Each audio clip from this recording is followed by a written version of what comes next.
It's your day in tech history, and it's brought to you by our friends over at Carbonite, where you can get a 15-day free trial by going over to geekazine.com/carbon-free. Jeffrey Powers here. I welcome you to the Day in Tech History, a full rundown of technology history 7 days a week. Subscribe to the show via iTunes, Stitcher, or download right from dayintechhistory.com. Now let's find out what happened on this day, your day in tech history. January 15th, 1962, the IBM Data Processing Division introduced the IBM 1012 tape punch. 1968, well, not his first patent. This was the precursor to the first gaming technology patent. Ralph Baer filed, but also had to revise what he would eventually become the television gaming apparatus and method, the basis for the Magnavox Odyssey. The patent was published on April 25th of 1972. 1984, Bill Gates and Steve Jobs signed an agreement to rescind their original Macintosh applications contract, and allowing Microsoft to market products in competition with Apple. Also in 1984, the National Science Foundation opens the National Center for the Supercomputer Applications at the University of Illinois. 1990, the AT&T long-distance network suffers a nationwide cascade switching failure. A switch in New York crashed and rebooted, causing its neighboring switches to crash, and so on and so forth. 1993, Richard Page, co-founder and hardware chief of Next Computer, resigns from the company. 1996, Kaleida Labs, a joint venture between Apple and IBM for the purposes of developing the ScriptX multimedia programming language, was wholly absorbed by Apple Computer. 1997, AOL suffers an outage through about half of its system from 3:45 p.m. to 7:30 p.m. Eastern Standard Time. Also in 1997, class action lawsuits were filed against AOL, alleging that the company made fraudulent and malicious misrepresentations regarding their service. The first suit sought $20 million in Los Angeles court. And Texas Instruments announced that it would withdraw from the Intel-compatible processor market. 1998, over 200 military sites .gov and .mil hosted on servers operated by the Pentagon were hacked by two teenagers, Macarelli and Too Short, from the Cloverdale High School computer labs in California. 1999, former United States Court of Appeals Judge Robert Bork publicly voices the opinion that Microsoft should be divided into 3 autonomous operations. Also in 1999, the magazine Business Journal reposted the real estate firm Legacy Partners commercial had paid $106 million for a four-building campus, which was built in the early 80s for Atari at 3200 Zanker Road in California.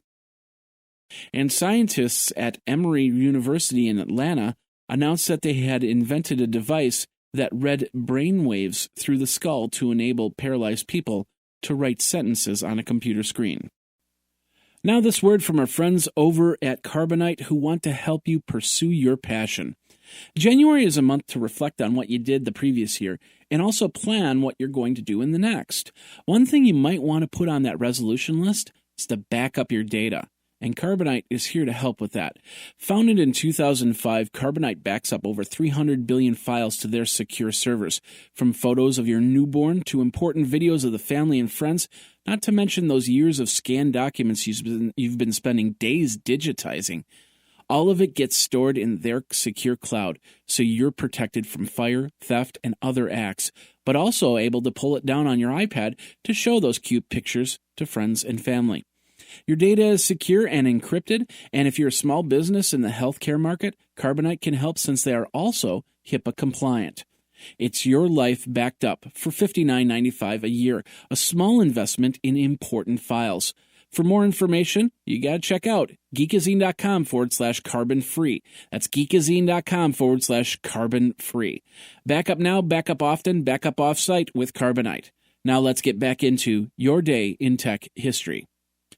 In 2000, an 18-year-old hacker from Wales named Raphael Gray, using the handle Curador, steals an estimated 26,000 credit card numbers from 8 e-commerce websites, including Lux Info's e-commerce website, and he would post the numbers on the internet in February. 2001, AMD released the 600 MHz Mobile Duron 600 and the 700 MHz Mobile Duron 700 processors.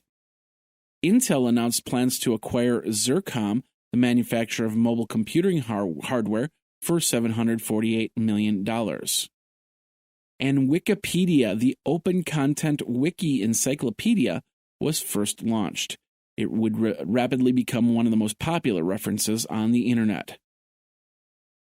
2002, Sony released the Clie PEG S360 handheld computer with 16 megabytes of RAM, Palm OS 4.1, and would cost $199. Sony also released the Sony Clie PEG T615C for $400, and the top-level domain .name begins resolving. 2003, Mandrake Soft Linux of France files for bankruptcy protection. 2008, Steve Jobs announced that they would be pushing a movie rental service to compete with Netflix and Blockbuster. Apple also introduced the ultra-thin portable notebook called MacBook Air. Also in 2008, with many people microblogging the Steve Notes, Cover It Live gave companies the means to do it. Unfortunately, the server choked during the keynote, and many sites like CrunchGear and Mac Daily News did not get their coverage as they expected. And Sun gave $1 billion to MySQL, an open-source database software program. 2009, Janice Crumbs from Florida posted the first photo of a U.S. Airways Flight 1549 on Twitter from his iPhone. 34 minutes later, Janice posted his photo. MSNBC interviewed him live on TV as a witness. Also in 2009, YouTube app was announced for the Wii and PS3. Intel posted an $8.2 million profit in quarter 4 due to its stake in Clearwire, a company dedicated to WiMAX. Angie's List sues rival Trustees.com for data theft. They stated that a bot was built to extract data from Angie's List to be used on their website. And a judge agreed to have parts of the Joel Tenenbaum versus RIAA trial footage streamed for non-commercial use. 2013, Facebook announced Graph Search, a tool that would organize 1 billion users, 240 photos, and 1 trillion connections. Graph Search would be implemented on January 18th. And in 2014, NSA reported that they implanted malware on 100,000 computers outside of the U.S. to conduct surveillance maneuvers and spy on, basically for cyber attacks by other countries. And that's your Day in Tech History. My name is Jeffrey Powers, www.dayintechhistory.com. All the show notes are over at wikizine.com, Geekazine's wiki. And of course, you can like the Facebook page and follow Twitter at Day in Tech Hist. Until tomorrow, take care. Day in Tech History is copyright 2015, JMP Enterprise and Geekazine.com.